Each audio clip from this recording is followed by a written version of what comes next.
Well, I'm just gonna be honest in this video. Uh, Presence of God is real strong right now. Been strong past few days now, and I asked God for forgiveness and I repented, and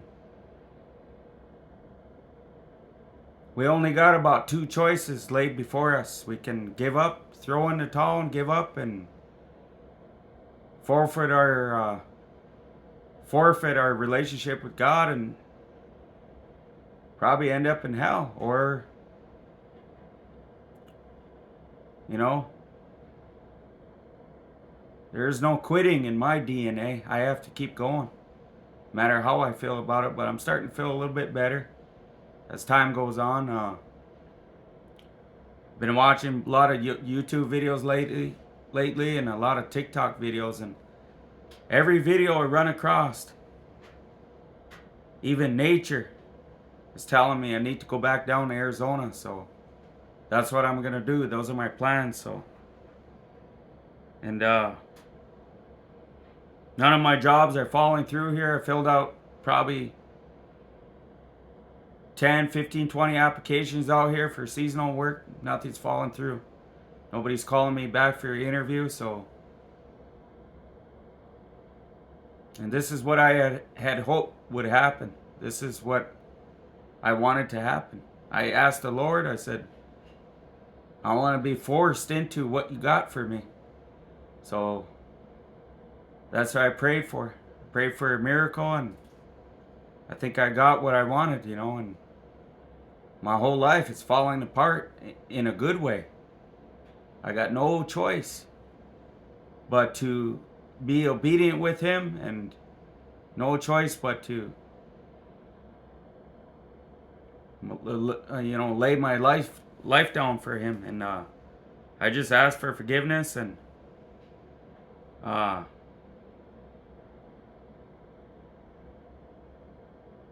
I just repented. I still want to do that deliverance thing with Jeffrey, but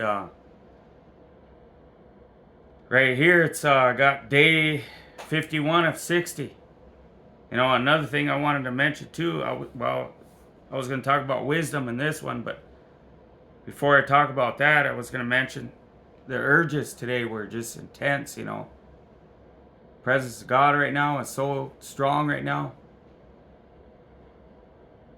This weekend I'm going to be going on another fast. Before I go, I'm thinking 14-day fast. I'm thinking that, but I don't know. We'll see what happens.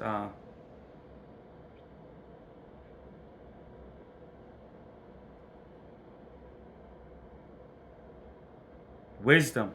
That's what I need.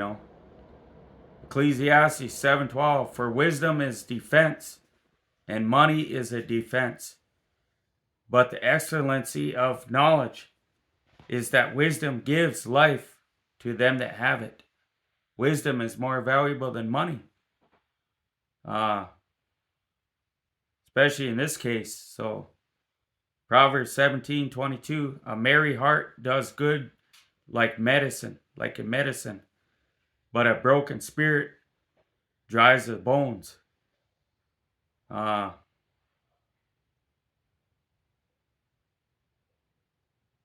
In due time, when I get back down to Arizona, I'm going to have a merry heart again. Proverbs 11:2, when pride comes, then comes shame, but with the lowly is wisdom. Getting in the flesh and doing what I did, being disobedient. I hate to say it, but that's a form of pride right there. And now I'm humble again. That humbled me. But that fasting is going to humble me more. I can't wait. I look forward to fasting. That's my life now. Prayer and fasting is my life. I have to do that. Proverbs 3:7, be not wise in your own eyes. Fear Yahuwah and depart from evil. Yes. I know I not only fear hell, but I also fear him not ever talking to me again, or him sliding me into my purpose, and whatever he's got for me. That's very fearful. Ephesians 5:15. See then that ye walk circumspectly, not as fools, but as wise. Every day, like I said before in my other videos, I need his word. I need to pray. I need a word.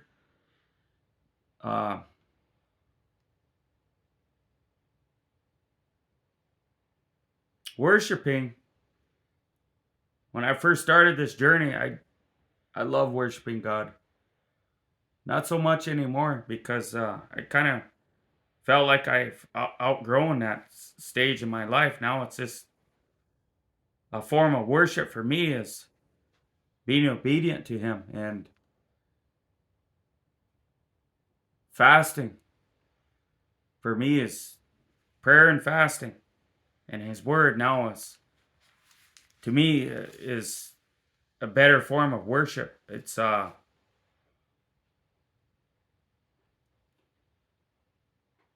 my life now. So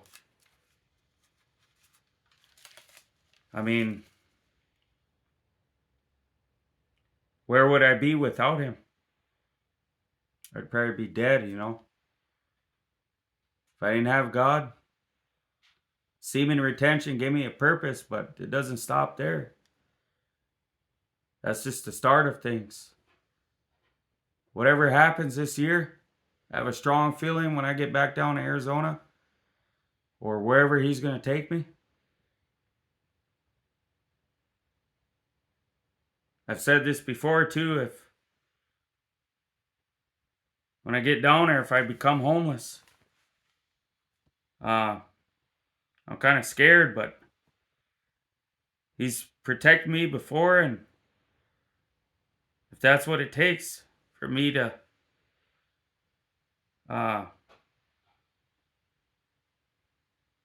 whatever he's got for me, whatever it takes.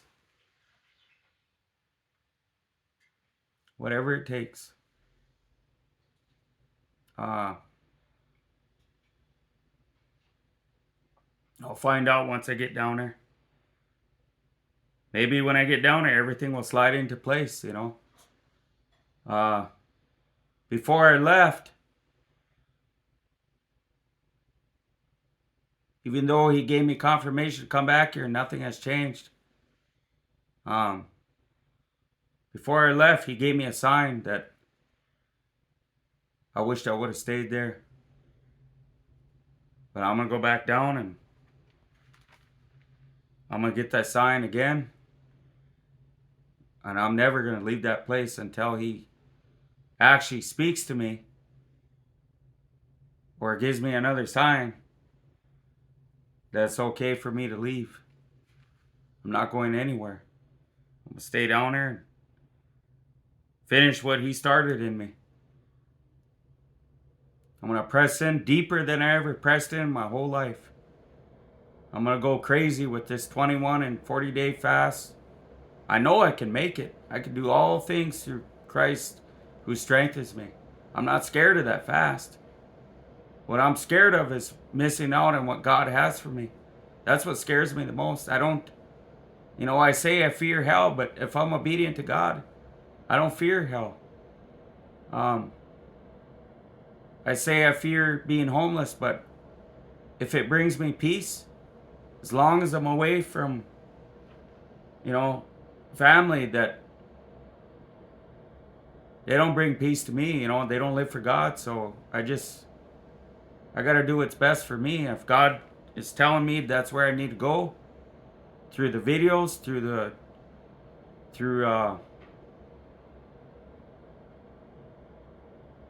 through his creation, there's a lot of geese around here, and every time I seen those geese, they were all flying south. So that's a sign right there. And then I seen a magpie. If you look up a magpie, what does it mean spiritually? Well, it's telling you to move. You need to move. You know, that's a confirmation.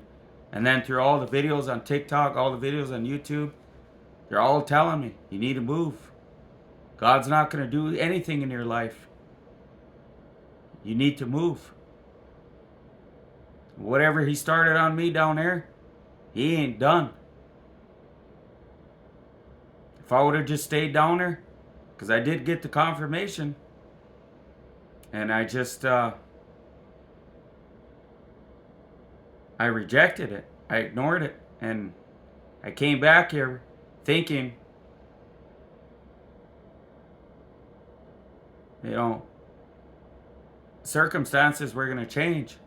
I thought I was going to get a job in a union. I thought I was going to have peace. The same peace I have now is not the same peace I had down there. The peace I have here is peace and quiet. There are times when I'm obedient, I do have peace, but casting your pearls before swine, it ain't worth it. And I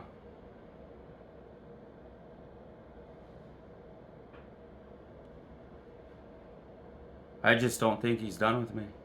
Whatever he's got, it's going to blow my mind away. That's all I know. I don't know what it is, but only time will tell.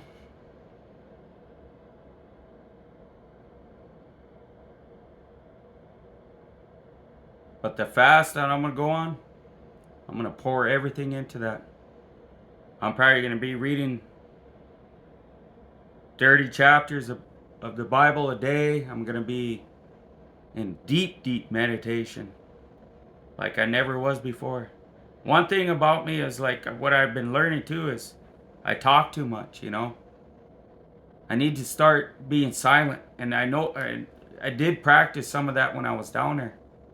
I would be like, when I would go on my fast, I would like 3 times a day I was doing half hour of silence, half hour of silence, half hour of silence. But now I'm going to do an hour, an hour, an hour.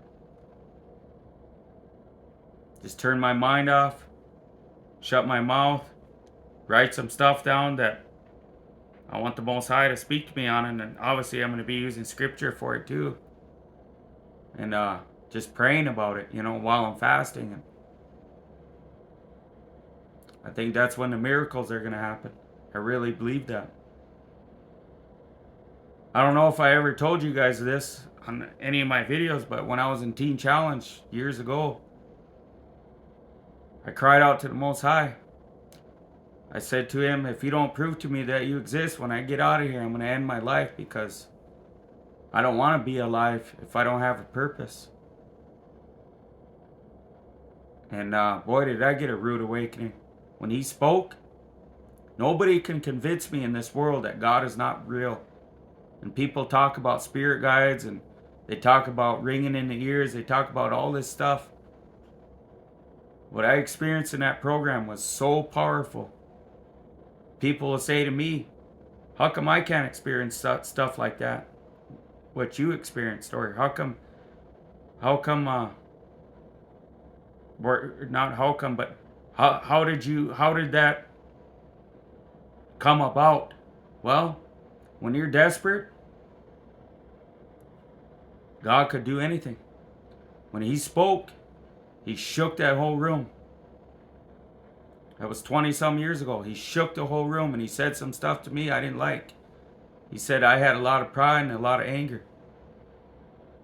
And I don't have that much pride anymore. I got a little bit, not as much as I used to. I still get, you know, a little bit of that anger too, not as much as I used to, but I still got, you know, just enough that will slide me into that disobedience. And that's what I want to be delivered from, you know.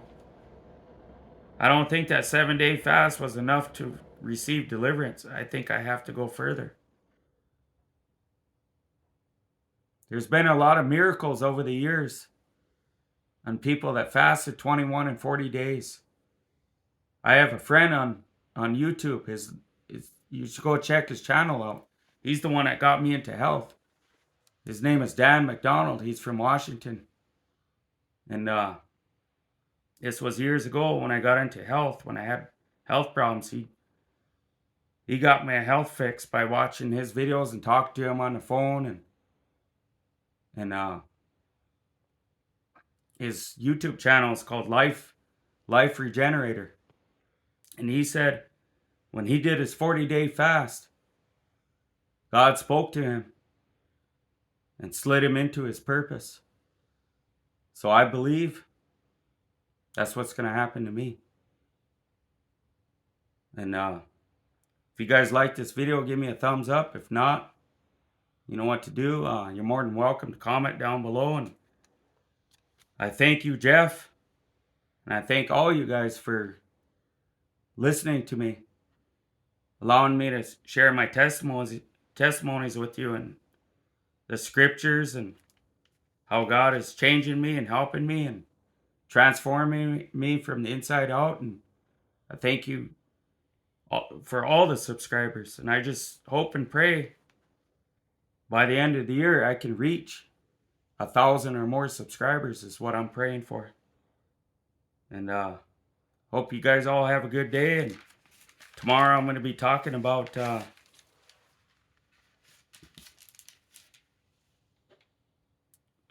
chosen, elect. And then I also got some other stuff I want to talk about. But I hope you guys have a good day, and we'll see you tomorrow.